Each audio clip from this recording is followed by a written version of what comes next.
Karate वाली बहू।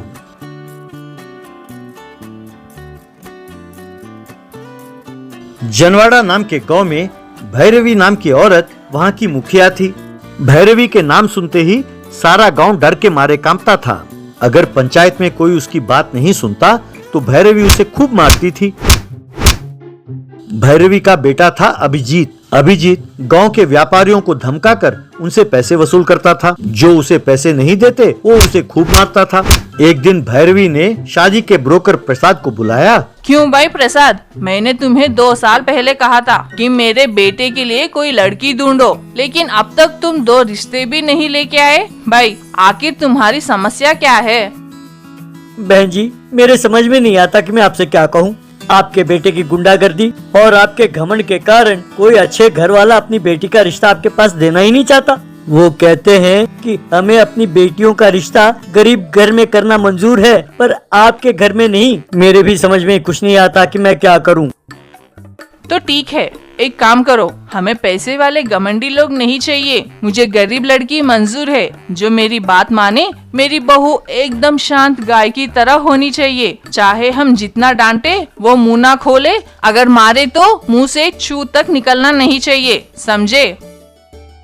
तो ठीक है बहन जी, सौम्या नाम की एक गरीब लड़की है। वो जैसा नाम वैसे ही बहुत शांत स्वभाव की लड़की है। ना उस लड़की के माँ बाप हैं, ना ही उसके पास पैसे हैं, ना उसे गुस्सा आता है, ना ही वो घमंडी है। मैं समझता हूँ कि आपके लिए वही बहू सही है।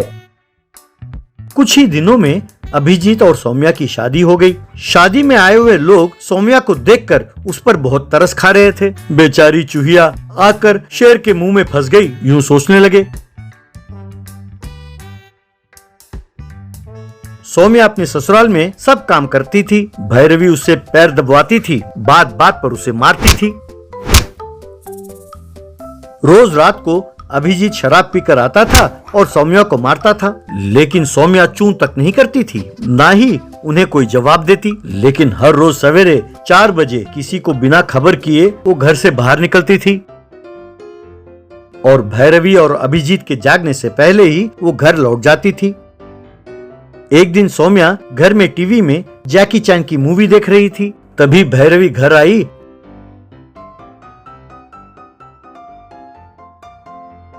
ये क्या बहू, सास भी कभी बहुत ही सीरियल देखने की बजाय तुम ये लड़ाई झगड़े की फिल्म देख रही हो?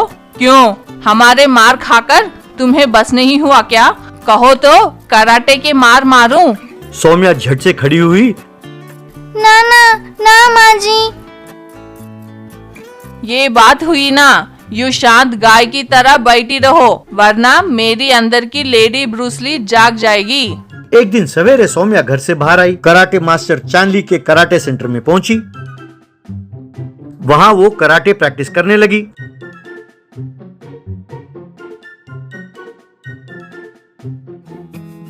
सौम्या, आज तुम्हारा ब्लैक बेल्ट ट्रेनिंग खत्म होता है। अब तुम कहीं भी अपने कराटे की प्रतिभा प्रदर्शन कर सकती हो। सौम्या ने उन्हें झुककर प्रणाम किया। सौम्या जब घर पहुंची तो भैरवी और अभिजीत गुस्से में खड़े थे। अरे सवेरे सवेरे कहाँ चली गई थी कलमुही? क्या तुम भूल गई कि सवेरे सवेरे हमें चाय लाकर हमारे पैरों में प्रणाम करना चाहिए? कहकर उसने डंडा उठाया। सौम्या ने उस डंडे को अपने हाथ से रोका।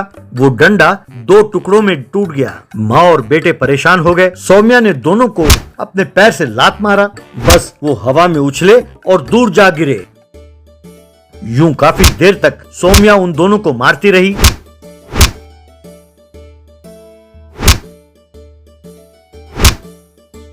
बाद में दोनों को सोफा में बिठाया।